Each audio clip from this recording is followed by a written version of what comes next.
Hey, family member, let's talk about alternatives to worry on our parallel paths. Hello, and welcome to season 5 of our Parallel Paths, a future for my loved one with a disability and for me. I'm your host, Gerry, Dr. Gerry Arango Deeley, and this podcast is about just what the title says, the parallel paths of family members and their loved ones with intellectual disabilities. I'm a parent myself, and I always have questions. Our parallel paths is about nurturing and supporting ourselves as we nurture and support our loved ones with intellectual disabilities. Our roles as family members are ever changing, ever evolving alongside our loved ones.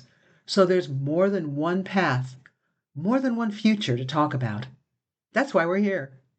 I hope the stories and perspectives of my podcast guests and me give you hope, information, and ideas for your path. So I'm calling today's episode 5 Ways I Need to Respond to Worry, aka when my train feels like it's going off the tracks. I have a question. Are you worried these days? I'm worried these days. I don't like to worry, or at least to call this feeling that I'm having worry, because worry feels like such a useless emotion. And worry seems so often to be more about my self-image than any actual problem. As I started my notes for this episode, I thought, okay, let me look up some quotes about worry, to give the episode context and to kind of back up my thoughts about worry as kind of useless. And so I did find a few quotes, and here are some quotes from wiser minds than my own. Worry does not empty tomorrow of its sorrow. It empties today of its strength. Corrie ten Boom. Worrying is like a rocking chair. It gives you something to do, but it gets you nowhere. That's by Glenn Turner, who also said "fake it till you make it," which I also sometimes do. John Lubbock said, "A day of worry is more exhausting than a week of work."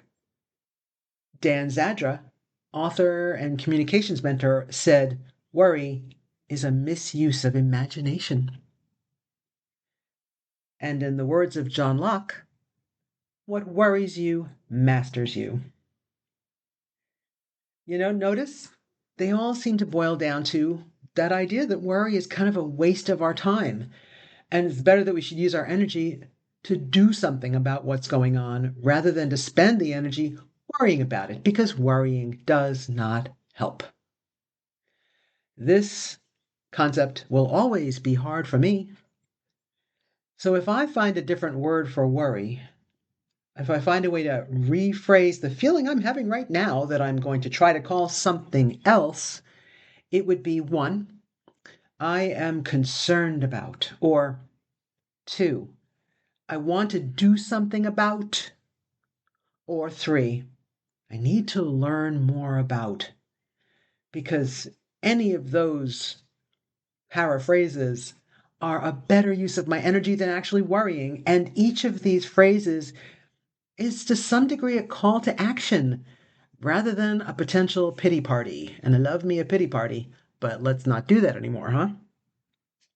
So this podcast episode is about what many of those of us on the parallel path may be worrying about. But let's turn a worry away from ourselves and out into problem solving. This episode is what many of us on the parallel path 1 are concerned about, 2 want to do something about, and 3 what many of us need to learn more about. And in this case, for this episode, it's how to be knowledgeable about the funding our loved ones receive because of their disability. Now, this is not unreasonable to quote unquote worry about. To worry about our loved ones' benefits, because you know that they really can help both my adult child, loved one, and me to have access, to have opportunities, to have a life, and a life that is parallel and not always so much time in the overlap zone. You know, we know that we are, as family, to a greater or lesser extent, the voice. We are, to a greater or lesser extent, often the front line of defense, the representative for someone who cannot necessarily advocate for themselves to the degree that funding advocacy requires. And I'll be honest, this level of advocacy is a huge challenge for my Nick. So I am in this role. In my experience, all those S's, SSI, SSD, SSDAC, SSDI, and then, of course, Medicaid and Medicare and what's called Medicaid waiver in Pennsylvania, they are all somewhat intimidating or hugely intimidating, depending on the day, to feel like you ever understand deeply enough. They are, to a greater or lesser extent, interconnected in our loved one's life. But in my experience, these systems don't talk to one another. Has that been your experience too? But these systems and understanding them are absolutely necessary, one, to be concerned about, two, to perhaps do something about, and certainly three, to learn more about, because it is a better use of our energy than the ultimately futile act of worrying. We here at my house are kind of information junkies. We ask a lot of questions and we do love the hunt for answers. It always feels to me like seeing the same information come out of different mouths, the same information come out of different websites, the same information come out of different friends who are also on the path, different media sources. It feels like it makes the information more likely to be true, at least for today, more likely to be helpful, at least for now. In statistical terms, it would be called valid and reliable. And yet, in these uncertain times, we're maybe just trying not to drown in the fear of what could happen next if I don't know enough. My husband, Michael, YouTube information junkie supreme and very smart guy, has found some YouTube channels, and I'm going to share them with you at the end of the podcast, that have been helpful to us. They're not fancy, but they are deeply informative, and they actually take questions. I'm even hoping to have one of them on a future podcast episode. Fingers crossed. We here at my house, and this is what inspired this episode, had or are still having a very close call last week with Nick's Pennsylvania waiver funding. I spent 3 days trying not to worry, but rather to be concerned about, like I said, to want to do something about, and to want to learn about. And even though the worst, I hope, is over, I can't say that it's true beyond the shadow of a doubt, and the futile emotion of worry is something I personally have to constantly swat back in order to move ahead, and boy, worry doesn't like to get swatted. Anyway, the way it all started, innocently enough, was that Nick received a bill from his primary care physician's office. And it was a little questionable, a bit unusually high, and it seemed to have been largely unpaid. I called the physician's office to ask about what insurance they billed, but Nick's Medicaid was not among them. I was told they didn't respond. So I made a call to the company where I assumed he had his Medicaid insurance all these years. And the number on the back of the card now congratulates me for winning a personal safety device. Ruh-roh.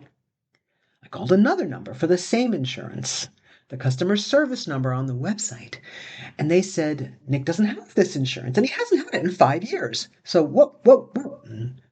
Who, I wonder, has been paying his secondary coverage all this time? I'm still looking. Did I not notice a problem because Nick was on my husband's insurance until he turned 26, which was last March of 24? Maybe, I don't know. Starting to get nervous now. Starting to WORR. Nope. Anyway, The person on the line said, call Medicaid. So I called Medicaid. And that person at Medicaid said, call the county assistance office. As the runaround begins, I said, should I go online and check? And she said, no, call them. I groaned because, and then I called. No one answered, but I left a message with my caseworker. In the meantime, curiosity, of course, got the better of me, and feeling hungry for information, I got online to look at the website where all of Nick's information lives, the website where I had recently uploaded Medicaid waiver renewal information. There's that word, Medicaid, where I had uploaded all the things that they ask for, all those proof of income, proof of banks, bank accounts, things like that. And I was so proud of myself because I met the deadline of January 31st. I was 3 days early, feeling like a boss for being 3 days early. But when I got there, I learned that Nick's case had been closed and effective in 7 business days. It was over. So, my lessons. Lesson learned number 1. Scream if you must. I lost my mind a bit at this point. This was my worry, being more about me at this point. This was the worry before acting. It's the natural response to a scary question in scary times. And my scary question was, what's going to happen if my son loses his Medicaid benefits? I know that answer. I know that everything that we have built through that funding, living in his own home with support, having a job in the community with the supports he needed, having support staff to help him embrace new experiences, stay healthy, get additional supports like speech therapy, they would all be gone. So I screamed, and I screamed, but I did all this. I did everything I was supposed to do. I did it. I did it. I slammed my hand on the table. I worried. I had a pity party complete with party hats, streamers, and I probably scared my husband quite a bit. I'm usually pretty calm. Lesson learned number 2. After screaming, which you must do if you need to, get focused and get on the phone. I had to get busy. It was time to articulate the concern to myself and to anyone I thought could help me. It was time to learn more about what the heck was going on. It was time to do something about what was going on, or at least to try to. I didn't know who to call first, so I called everyone. My supports coordination organization. You met the director, Jessica Fenton, last season in one of our episodes. Give that episode a listen if you haven't already. She knows so much. My benefits counselor, the primary physician's office, the county assistant's office. And when the county assistant's office didn't answer again, I called the State Department of Human Services. And I asked them, after a 40-minute wait on the phone, the same question. What the heck? Lesson learned number 3. Get over the guilt right now. This really isn't about me, but it is to an extent. I think this get over the guilt lesson is kind of a universal parent lesson, amped up when your loved one has a disability and you have to speak for them to the powers that be because they cannot always clearly articulate the problem. I can barely articulate the problem sometimes. Further complicating speaking for my disabled adult son, you may know this already, that once someone turns 18, no one can speak for them without permission. I can't be Nick's mouthpiece. I get it. Our loved ones are vulnerable. But despite getting power of attorney for just about everything, not every entity accepts my power of attorney. And sometimes I forget who I've shared it with. The bank didn't share it, Nick's bank account. I had to do my own power of attorney there. And one more, it's coming. I actually carry a copy of power of attorney in my car, just in case. The other place that I learned about power of attorney, little sidebar here, I learned that the Social Security office will accept only a form of their own as power of attorney, and it's form SSA 1696. And I only found out about that because the person who happened to be at the window that day that I had to drop something off told me when she said, "Are you his rep payee?" And I said no. That's how I learned it. So, keep asking questions, everybody. Anyway, Nick's problem is about Nick. But since I'm the one who must so often speak for him, even if he's right here in the room with me, it also becomes my problem. And I all too often take Nick's problems, and sometimes his sister's problems too, as personal failures. Now, would I allow you to feel this way? Would I allow you to take your loved one's problems as your personal failures?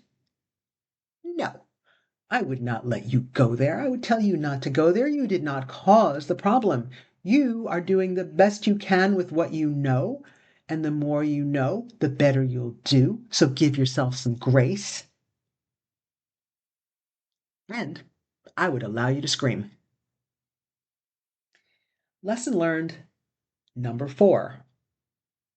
Be prepared to be persistent. I can tell you now, 3 weeks into this issue, 3 weeks after starting to write notes for this podcast episode, we are still not quite there. We are still sleuthing over what was gone wrong. The first thing I learned was that Nick's waiver funding was to be canceled on a few days' notice because the bank statement was wrong. Yeah, the bank statement was wrong. Nobody told me.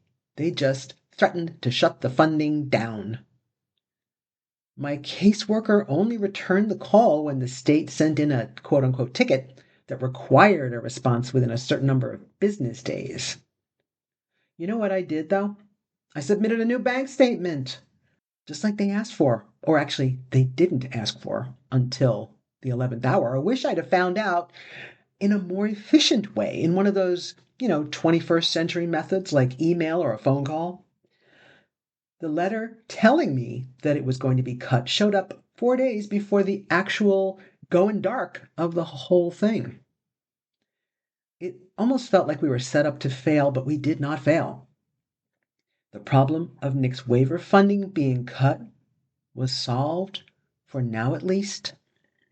Answers regarding the unpaid doctor bill were still on deck. Lesson 5. It ain't over till it's over. And it's kind of never really over, is it? Still haven't figured out how Nick could have a Medicaid waiver but not Medicaid insurance. We were not able to keep him on my husband's insurance once he turned 26. As most people drop off. But I would say that if your child is turning 26, don't assume they have to drop coverage. We were not so lucky, but others we know were. And you may be able to keep your loved one on your plan because of their disability. At least, you know what? Take the time to get a yes or no. Ask. After several more calls, we learned that Nick does have Medicaid, but he needs to be enrolled in an insurance part after being dropped 5 years ago when he got the waiver. And yeah, I don't get it either.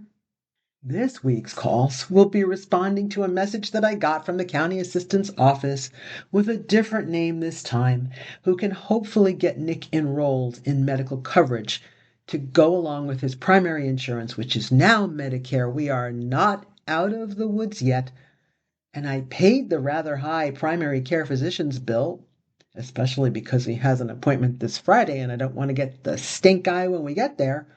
After all of this, wish me luck, wish me information, wish me stamina. This is why we do have to take care of ourselves. We need the strength for this path.